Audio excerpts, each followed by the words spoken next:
নমস্কাৰ। আজিৰ প্ৰসংগ মেঘালয়। কি আছে মেঘালয়ত? বাধ্যতামূলক নেকি মেঘালয় শ্বিলং যে ফুৰিবই লাগিব? আমাৰ অসমত এনে কি নাই যিটো মেঘালয়ত আছে বা শ্বিলঙত আছে? অসমতো চাবলগীয়া ফুৰিবলগীয়া বহুত ঠাই আছে। তাৰে এখন ঠাই আজি কাজিৰঙালৈ আমি গৈ আছোঁ। আজি আপোনালোকৰ সকলোৰে জ্ঞাত অসমৰ স্বাভিমান কাজিৰঙা ৰাষ্ট্ৰীয় উদ্যানৰ বিষয়ে আপোনালোকে জনা আৰু দুই এটা নজনা কথা জনাব চেষ্টা কৰে। কাজিৰঙা ৰাষ্ট্ৰীয় উদ্যান অসমৰ নগাঁও আৰু গোলাঘাট জিলাত অৱস্থিত এখন ৰাষ্ট্ৰীয় উদ্যান। পৃথিৱীৰ প্ৰায় 2/3 এক খৰ্গযুক্ত গড়ৰ বাসস্থান কাজিৰঙা। কাজিৰঙাতেই সংৰক্ষিত হৈ আছে পৃথিৱীৰ সৰ্বাধিক ঘনত্বৰ ঢেকীয়াপতীয়া বাঘ। 2006 চনত কাজিৰঙাক বাঘ সংৰক্ষণ ক্ষেত্ৰ হিচাপে স্বীকৃতি দিয়া হয়। এই উদ্যানখনত হাতী, বনৰীয়া মহ, দল হৰিণা এক বৃহৎ প্ৰজনন ক্ষেত্ৰ বুলি স্বীকৃতি দিয়া হৈছে। কাজিৰঙাৰ মাজেৰে ব্ৰহ্মপুত্ৰকে আদি কৰি 4খন গুৰুত্বপূৰ্ণ নৈ বৈ গৈছে। অৰণ্যখনৰ মাজত আন কেইবাটাও বিল আছে।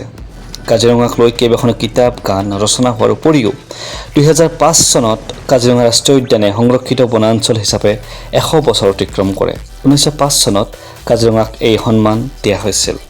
আজি আমি কাজিৰঙা ৰাষ্ট্ৰীয় উদ্যানত যাব গৈছোঁ আৰু তাত যাওঁতে জিপচি বা হাতী চাফাৰী কৰিব পাৰে। জিপচিত যদি যায় আপোনালোকে পাৰ হেড 600 টকা বা গাড়ী হিচাপত যদি লয় 3000 বা 3500 ভিতৰত গাড়ী পাই যাব।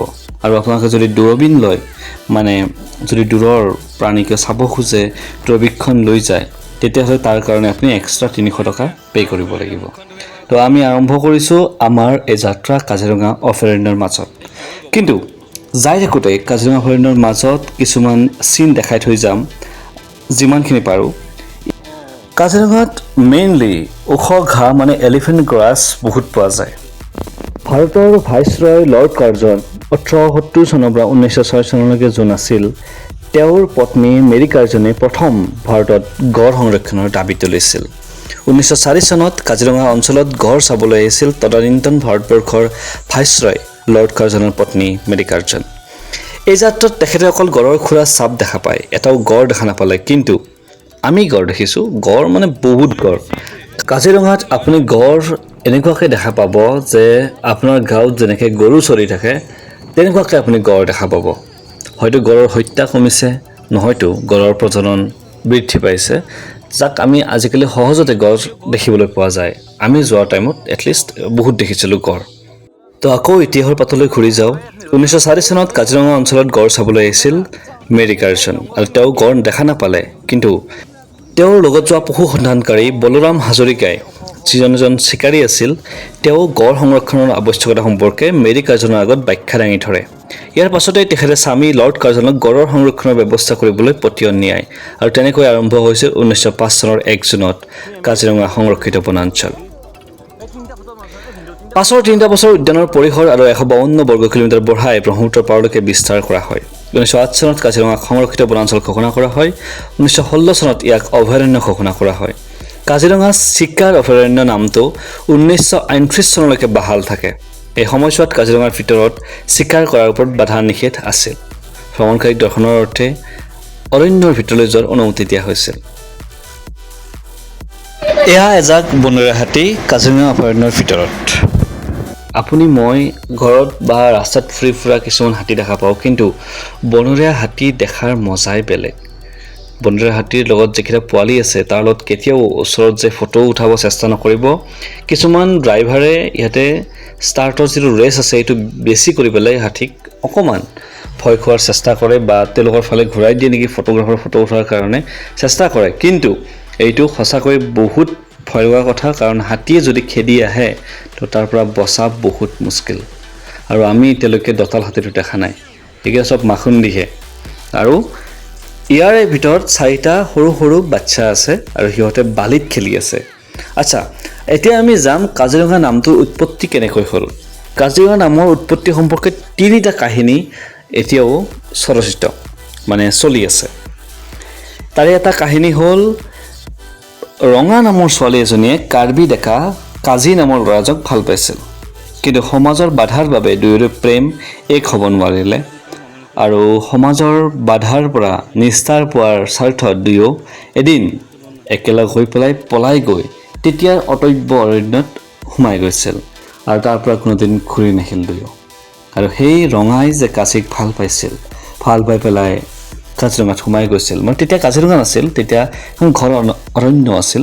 তাত সোমাই গৈ পেলাই নিজেই দুয়ো জীৱন আৰম্ভ কৰা বুলি জনবহুলভাৱে প্ৰচাৰিত।